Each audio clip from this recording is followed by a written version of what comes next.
오늘 사건은 미제 사건이거든요. 범인이 피해자를 살해한 후에 현장에 불을 지르고 가는 바람에 에? 아이의 양손이 청테이프로 묶여 있었어요. 아니 저건 잖아. 그럼 저걸로 내려쳤다는 거예요? 집에 없어진 게 하나 더 있었습니다. 알아보는 사람이 아무도 없었거든요. 범인이 어떻게 알았을까? 목격자는 있었나요? 이 집에 오기로 한 사람이 있었잖아요. 학습지 선생님. 선생님이 집에 갔을 때 범인이 집 안에 있었다는 거잖아. 그런데 주민이 집을 나서다가 봤는데 어떤 게 발견됐냐면 잠시만요. 아니 오늘 경무관님 오신 거 보니까 굉장히 큰 사건인가 본데요. 사건을 몰고 다니시네. 그렇다고 봐야죠. 좀 편한 사건 불러주면 좋은데 맨날 어렵거나 잘 안 풀리는 사건만 불러줘가지고 힘들어요. 설마 그러면 오늘 풀지 못한 사건이군요. 오늘 사건은 좀 많은 사람들이 봤으면 좋겠어요. 미제 사건이거든요. 이 미제는 항상 이유가 있더라고요. 안타깝죠. 이 사건도 그 범인이 피해자를 살해한 후에 현장에 불을 지르고 가는 바람에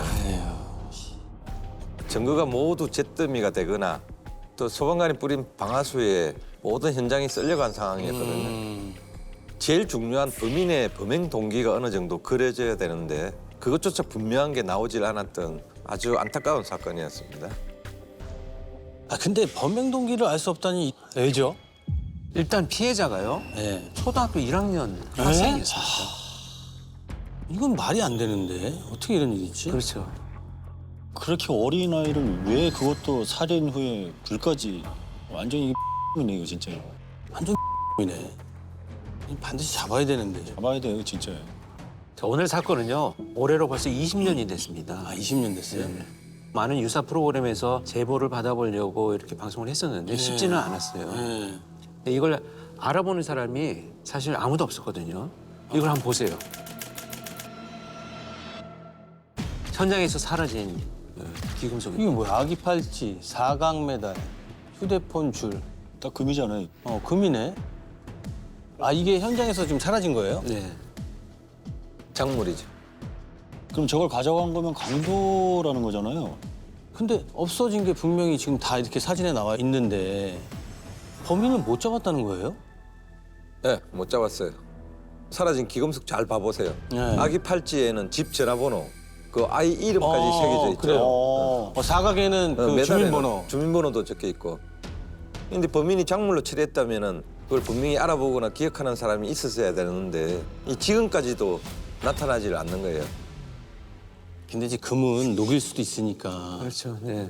그래서 우리가 이제 일단 주목을 해야 될 거는 휴대폰 줄이랑 체인 팔찌라고 생각을 합니다. 저건 처리했을 가능성이 높아요. 이제 인적사항 같은 게 안 적혀 있으니까. 그래서 오늘 많은 분들이 좀 이 사실을 좀 자세히 봐주셨으면 하고요. 이 작물을 구입한 사람들이 제보가 필요하거든요. 그렇죠. 강도면은 저걸 가져갔으면 처분을 했겠지. 왜냐면 돈이 필요해서 강도짓을 한 거니까. 휴대폰 줄엔 금실이 달린 것 같은 끝부분에, 그죠? 좀 특이하죠. 예. 모양이. 팔찌는 저게 사각 체인 무늬인 것 같기도 한데. 저걸 좀 자세히 봐야 되겠네. 저걸 가져갔는데도 범행 동기로 보기는 어려웠다니. 대체 언제 무슨 일이 벌어졌던 거죠? 2006년 9월 6일 수요일 오후 3시 41분경에 119에 화재 신고가 들어와요. 예. 이 불이 난 곳은 울산광역시 남구 달동에 있는 아파트였고 13층이었어요. 현관문이 잠겨 있어서 119 소방대원들이 강제 개방을 하고 들어갔다는데 화재 진압을 할 때 당시 영상이 있거든요. 있어요. 야, 시커먼 연기가 막 쏟아지네. 야 집안이 거의 탔는데. 완전 재료 다 뒤덮였네. 신발이네. 네 아이 신발이잖아 저거. 그러니까 물이 흥건한 거는 화재를 진압해야 되니까 어쩔 수 없이 물을 뿌릴 수밖에 없으니까. 소방서가 가득 차죠. 아까 마지막에 저기 거실인가요? 거실이 아니고요. 아이가 발견된 안방입니다. 안방이에요. 구급대원이 초등학생 정도로 보이는 어린 남자아이를 보자마자 강력팀으로 출동을 요청을 한 상황입니다. 아이를 보자마자요? 네. 이 타살인 게 확실해 보였나? 네. 이게 왜냐면 아이의 양손이 청테이프로 묶여 있었어요. 그리고 입에도 청테이프가 이렇게 붙여져 있었고. 초등학교 1학년 아이를 아이는 이미 소원 쓸 수 없는 상황이었던 거잖아요. 병원으로 급히 이송을 했는데 이미 의식이 없는 상태였다고 하고요. 이송 중에 아이의 외상을 봤더니 머리에 혹이 보였다는데 1차로 검안을 해보니까 둔기에 맞아서 함몰된 흔적이었다는 거지. 아, 그러면 애 머리를 그렇게나 세게 때렸다는 거잖아요. 8살 아이를 어떻게 그렇게 잔인하게. 아니 근데 사건 현장에 범인이 남긴 흔적은 아예 없었던 건가요? 화재 진압 후의 영상을 보면은 더 확실히 알게 될 건데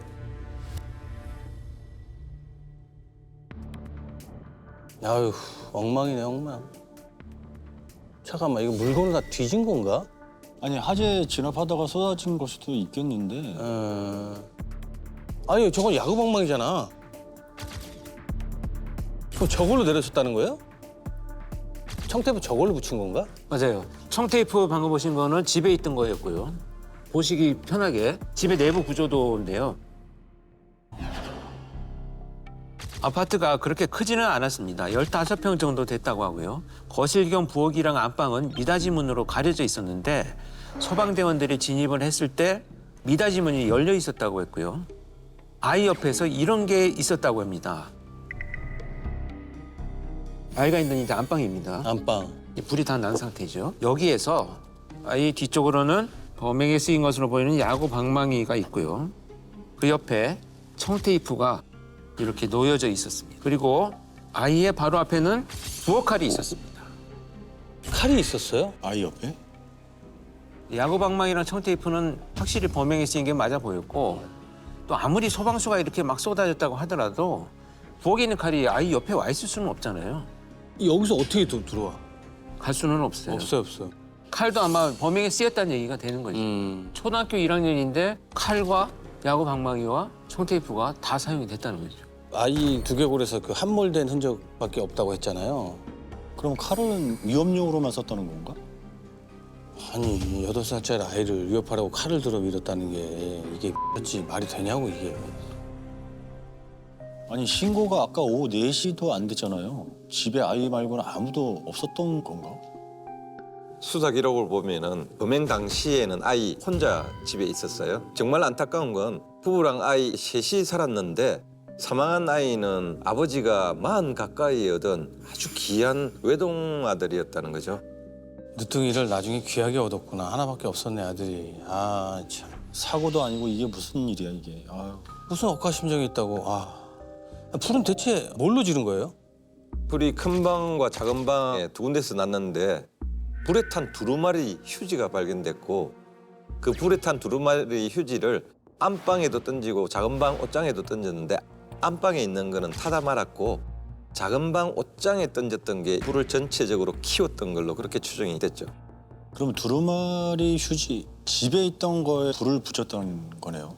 일단은 휘발유나 그런 거는 준비하지 않은 것 같고. 그렇죠. 그래서 범인은요 거의 빈손이랑 마찬가지였습니다. 왜냐면 아이 옆에서 발견된 이 야구 방망이, 청테이프, 부엌칼 다 원래 집에 있던 거였거든요. 예. 그럼 아이의 사인은 뭐였어요? 폭행 때문이었어요? 사인은 질식사였습니다. 기도에서 거름이 나왔어요. 매가 나왔다는 거죠. 숨이 붙어 있는 상태에서 매를 마셔서 질식사로 지금 판명 난 거잖아요. 어떻게 그런 짓을 할 수가 있지? 아 진짜. 근데 사실 이 사건은요 경찰에서 우리 프로파일러를 일기들을 뽑은 그 해에 울산청에서 난 가장 이상하게 안 풀린 사건입니다. 그래서 그 당시 이제 그 분석관이 저한테 이제 자료를 보내왔는데 그 안에서 어떤 일이 일어났는지를 재구성할 수 있는 단서가 하나도 없었어요. 그래서 그때 당시 이 사건에 매달린 형사들만 거의 50명 정도였고 어린아이를 살해한 이 살인범을 잡으려고 정말 미친 듯이 모든 형사들이 이 사건에 매달렸죠. 그런데도 현장에 아무 단서도 없으니 뭐 이거를 쉽게 찾을 수가 있나. 근데 그날 사망한 아이는 왜 혼자 있었던 거지? 부모님이 맞벌이를 하셨던 건가? 아, 그럴 수도 있겠네. 그 아버지는 차를 옮겨주는 탁송 기사였고 그날은 새벽 5시에 경기도 화성으로 일을 하러 갔다고 했고 어머니는 그날 오후 12시쯤 인력개발센터에 교육을 받으러 갔다고 해요.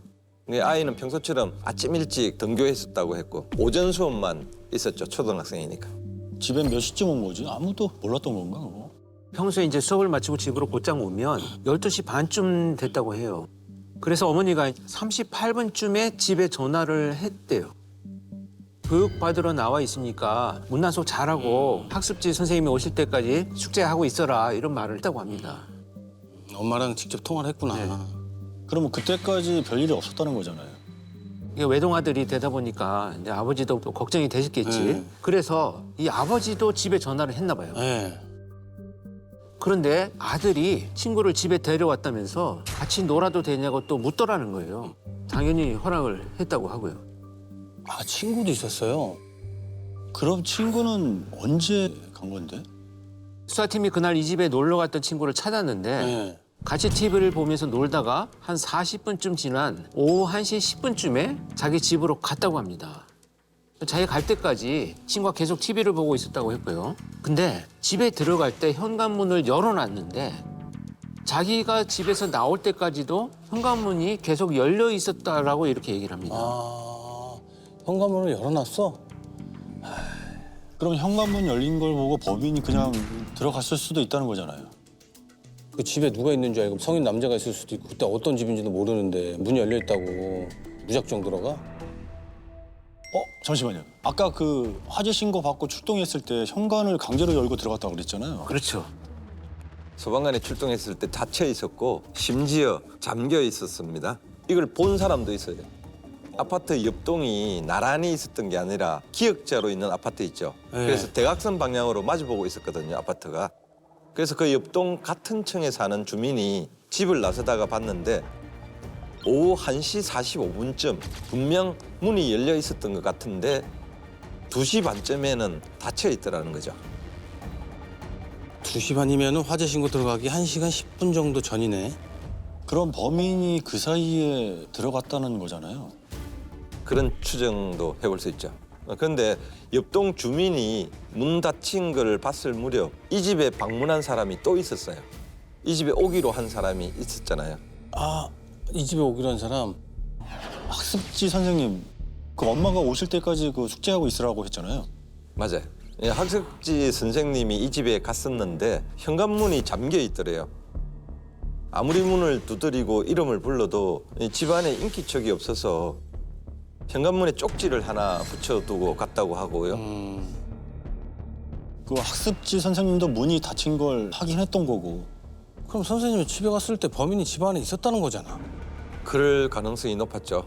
선생님이 가고 나서 한 30분쯤 지난 3시 무렵에 아버지가 집에 2번이나 전화를 걸었는데 아들이 전화를 받지 않았다고 했어요. 야, 그럼 이미 그 전에 일이 벌어졌단 얘기네. 오후 1시 45분에서 2시 반? 그 45분 사이에 범인이 들어간 거네요. 근데 집에 없어진 건 처음에 봤던 그 기금속 5점 뿐이었던 거잖아요. 처음에는 그게 없어진지도 몰랐어요. 이게 집이 온통 이제 화재를 진압하느라고 저렇게 엉망이 돼버렸으니까 그러니까요. 혈압이 열려 있는 것도 뭐 물세큰인지 아닌지 뭐 이걸 판단하기 좀 어렵고요. 물세큰으로 보이긴 했지만 또 확신할 수도 없고 이런 상황이 된 거죠. 당시 아버지는 아이가 가지고 있던 지갑이 없어졌다고 했는데 며칠 전에 이 아버지가 용돈으로 준 10,000원짜리 1장, 또 1,000원짜리 4장, 동전 뭐 정도였다고 합니다. 설마 그 돈까지 훔쳐갔다고? 목격자는 있었나요? 없었어요. 수사팀도 이 아파트라서 CCTV가 있을 것 같았는데 이게 1993년에 지어진 오래된 아파트여서 아파트였구나. CCTV가 아예 없었다고 합니다. 또 거기다가 1층 이 공동 현관은 항상 열려 있었고요. 네. 물론 이제 입구에 경비실이 있긴 했지만 그날 경비를 섰던 분도 수상한 사람을 보지 못했다라고 하고 있는 거죠. CCTV도 없고 목격자조차 없으니 참. 야, 옆동에서 현관문이 열렸는지도 보일 정도였는데 어떻게 아무도 그걸 못 봤죠? 근데 이 사건은 이상한 게 한두 가지가 아니었습니다. 강도라고 보기에는 도무지 설명되지 않는 것들이 많았어요. 왜요? 귀금속도 저기 5점이나 가져가고 아이의 지갑에 있는 푼돈까지 그거 다 가져간 그런 놈인데. 지금 아이가 입도 청테이프가 붙어 있고 네. 손에도 결박이 돼 있었잖아요. 근데 가장 이상했던 건 아이 목에 금목걸이가 그대로 있었다는 거예요. 아이의 금목걸이를 못 봤나? 그건 못 볼 수가 없죠. 입에 청테이프 입에 붙어 있어요. 쪽테이프 부르고 그렇지. 손을 묶는데 그게 안 보일 수가 없지요. 없어진 기금속이 원래 있었던 게 안방 화장대 서랍 안이었는데 그 안에 현금이 있었대요. 근데 현금을 두고 갔다고 합니다. 아니 금은 가지고 현금을 안 가져갔다고요? 금 찾으면서 현금도 봤을 텐데 현금에 손을 안 댔어? 강도로 보기엔 이상한 구석이 정말 많죠. 사라진 기금속도 아이 이름이나 주민번호, 심지어 전화번호까지 새겨져 있었기 때문에 작물 처리하기가 쉽지 않거든요. 이 전과자였다면 모를 리가 없잖아요. 근데 전과자가 피해자의 인적사항이 새겨진 금품을 가져갔을까 하는 이런 의문이 강하게 드는 거죠. 야, 그러네. 금만 가져간 거면 분명 팔 목적이었을 텐데. 그렇지. 그래서 당시 형사들이 이 울산이랑 부산 지역의 금은방에 이 전단지를 다 뿌렸는데도 봤다는 사람이 나타나질 않았어요. 인근에 주소지를 둔 동종 수법 전과자들도 빠짐없이 확인을 했는데 이 용의선상에 올릴 만한 사람이 한 사람도 없었다고. 그렇다면은 전과자가 아닐 수도 있는 상황이네요. 그럼 초범이 당황해서 아무거나 손에 잡히는 대로 그냥 가져간 건가요? 근데 이 초범이라고 친다면 좀 석연치 않은 부분이 뭐냐면 범인이 지금 범행 도구로 준비해온 것이 하나도 없어요. 빈손이라고 했잖아요. 빈손으로 대낮에 남의 집에 들어간다. 아니, 그러니까 열려있는 집을. 이게 말이 안 돼. 결코 쉽지가 않습니다. 그러니까요. 아까 그 야구방망이, 청테이프, 칼 원래 다 집에 있었던 거였잖아요. 그러면 그 집에 누가 있을 줄 알고 그냥 무작정 들어갔다는 것도 그 말이 안 되는데. 야, 이 면식범인가? 그리고 여기가 13층인데 뭐 길을 지나가다가 우연히 문이 열려 있는 것을 보고 들어갔다. 이것도 사실 설명이 되지 않습니다. 그렇죠. 13층에 문이 열려 있는 게 밑에서 안 보이죠. 아니 근데 꼭대기층부터 그 훑고 이제 내려오는 그런 범인들도 있잖아요. 그럴 수는 있어요. 상습적으로 절도를 하러 다니는 친구들은 그렇게 쭉 훑고 다니거든. 우연히 문 열린 집으로 들어갔을 수도 있는데 이 상황을 한번 보세요 지금. 초등학교 1학년을 위협하려고 칼을 부엌에서 빼올 필요가 있었을까? 또 그리고 8살밖에 안 된 초등학생 아이를 이걸 제압을 하기 위해서 공격하는 게 야구방망이고 또 칼을 들었다가 야구방망이를 바꿔둔 것도 사실 이게 아주 이상한 상황인 거죠. 참 이게 이상하네. 그러니까 아이를 방망이로 먼저 공격을 했다면? 자, 그렇지. 그렇다면 또 순서가 안 맞는 게요. 아이가 이미 의식을 잃은 상태일 텐데 네. 굳이 또 칼을 부엌에서 가져와 피해자의 옆에 사용한 것처럼 놓아둘 이유는 없다는 거죠. 야, 이게 위협이 아니라면 다른 데 쓰려고 그랬나? 설마 청테이프? 그거 자르려고? 뭐 그랬을 수도 있지. 그런데 청테이프는 잘 알잖아요. 이 접착면에 실이 격자 무늬로 들어가 있고 이빨로 끊거나 손으로도 찢어지기 때문에 예, 이렇게 칼이 땀 필요하지 찢어요. 않잖아요. 예. 예. 그리고 보니 정말 이상하네 모든 게. 진짜. 만약 범인이 2명이 이상이었을 가능성도 있나요? 한 명은 칼로 위협하고 그러면 한 명은 야구방망이를 들었다? 근데 범인이 성인 남성들이었다면 그건 더 말이 안 되는 상황 아니에요? 맞아요. 8살짜리 어린아이를 그러니까. 제압하려고 그렇게까지 할 필요는 아마 없었을 거예요. 네. 낯선 사람이라면은 그 자체만으로도 겁에 질려가지고 제대로 반항도 못할 나이니까. 아, 그렇죠. 이렇게 되면은 강도일 가능성보다는 아이를 알았던 주변 사람일 수도 있다는 생각이 드는데요. 범인 얼굴을 아니까. 그러니까 자기 얼굴을 봤으니까. 네, 봤으니까요. 그렇죠. 바로 수사팀도 그 부분을 놓치지는 않았습니다. 왜냐하면 의심한 이유가 있었어요. 집에 기금속 말고 없어진 게 하나 더 있었습니다. 아, 또 사라진 게 있었어요? 아까 소방대원들이 집에 들어갈 때 현관문을 강제로 열었다고 했잖아요. 네. 맞아요. 그럼 그 열쇠? 맞습니다. 바로 이 집 열쇠였습니다. 아, 그러면은 그 열쇠로 문을 잠그고 갔다는 얘기네, 밖에서. 그렇죠. 이 평소에는 이 아들이 목에 걸고 다니거나 문고리에 걸어둔다고 했거든요. 네. 그 열쇠가 사라진 거예요. 열쇠가 거기에 있던 거를 범인이 어떻게 알았을까? 뭐 이런 점들도 참 풀리지는 않습니다. 야, 그럼 그 집안 내부를 잘 알고 열쇠를 평소에 어디다가 두는지 그것까지 다 아는 그런 사람일 수도 있다는 얘기죠? 네.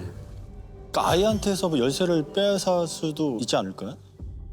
그래서 상을 보면은 아이를 기절을 하도록 때리고 결박까지 해놓고 집안에 불까지 질렀다는 건 절대 살아서는 빠져나올 수 없게 그리고 어떠한 흔적도 전혀 남기지 않겠다는 의도가 있었을 걸로 이렇게 본 거예요. 그래서 면식범 소행이 아닐까 의심했던 거죠, 수사팀이.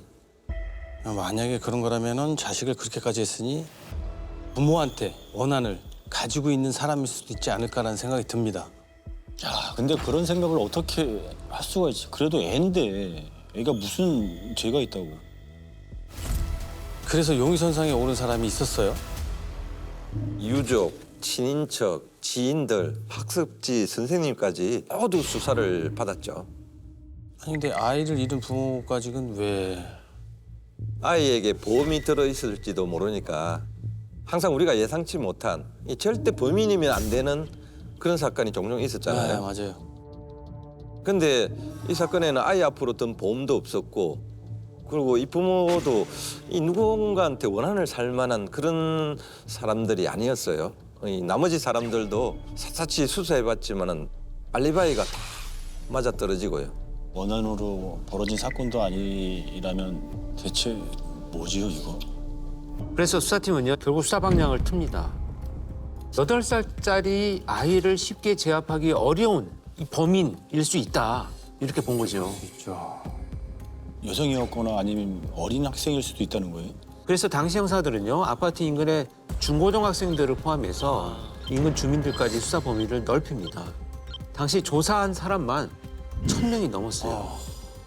근데 결국은 의심할 사람이 나타나지는 않았습니다. 대체 누구란 거야? 당시 수사팀이 해볼 수 있는 건 다 해본 것 같아요. 제보도 받아보려고 수천만 원의 포상금도 내걸었는데 성과가 없었어요. 야 어떻게 제보 하나가 없을 수가 있지? 그러니까요, 이 가슴이 답답해지네요 진짜. 야, 잡아야 되는데. 범행 동기를 추정할 수 없는 사건이라고 했는데 혹시 뭐라고 생각하시는지요? 우리가 보통 사건을 해결할 때 첫 문제 해결은 면식이냐 비면식이냐, 네네네. 우발적이냐 계획적이냐 요 네 가지 단락이 풀려야 수사의 출발이 시작되는데 지금 사건 쭉 개요를 보면은 모든 상황들이 적당하게 다 들어가 있어요. 그러니까 이게 미제로 들어가는 데다가 가장 중요한 게 범행 동기가 또 안 나와요.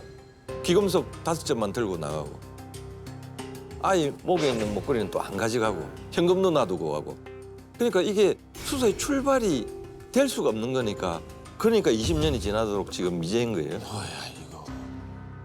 울산은요, 거기가 이제 어쨌든 간에 공장이 크잖아요. 그러면은 외국인 노동자들도 많을 거 아니에요. 그 중에 불법 체류자도 있지 않을까요? 그럴 가능성도 충분히 수사를 했습니다. 근데 이제 당시에 수사팀의 판단 중에 하나는 그런 사람들이 신문이 노출되면 어차피 추방이 되는데 그렇게 범행을 물색하러 대낮에 돌아다녔겠느냐. 불법 체류자면 어디 숨어 있죠.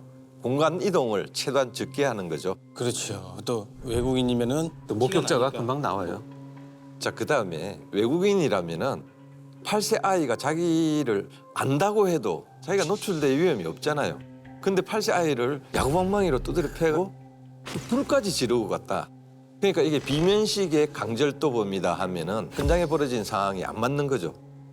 말씀하신 대로 면식과 비면식의 딱 중간 경계선에 서 있으니까 동기를 파악하는 게 어려웠어요. 그래서 우리가 하나씩 제거를 해보자. 그렇다면 8살 아이일지라도 범인의 성향에 따라서는 과잉 제압을 할 수 있으니 그 일대에서 그 유사한 사건들이 전후에 침입 범죄가 있었다든지 이런 흔적들이 좀 나와야 되는데 그런 게 전혀 없었다는 거예요. 그래서 굉장히 곤혹스러웠던 사건 중에 하나입니다. 귀신이 고칼 노릇이네요 이거. 이 미제 사건은 목격자의 제보가 정말 중요해요. 아무 단서가 없으니까. 그렇죠. 이 사건도 대규모 사람들이 이동하고 살고 있고 또 한낮에 아파트.